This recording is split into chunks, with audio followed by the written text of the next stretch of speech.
Ne nopeutti maaliskuussa turvallisuuden vuoksi synäli lähetä Kristin ja rauhaton tilanne.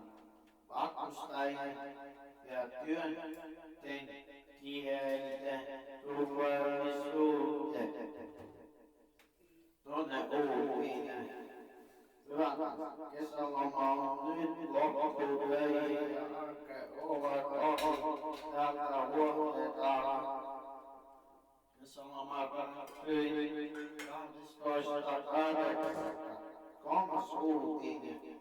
Tervetuloa syyslukukaudelle, sillä koulut alkoivat tällä viikolla monissa kaupungeissa poliisivalvoo liikennettä koulujen lähellä, koska liikkeellä on pieniä lapsia.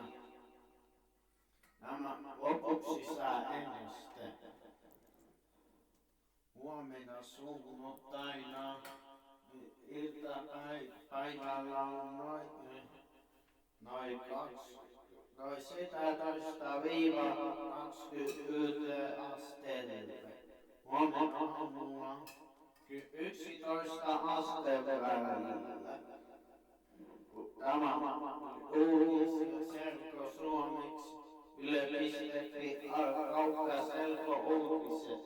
Hyvää viikkoa kaikille. Morjesta.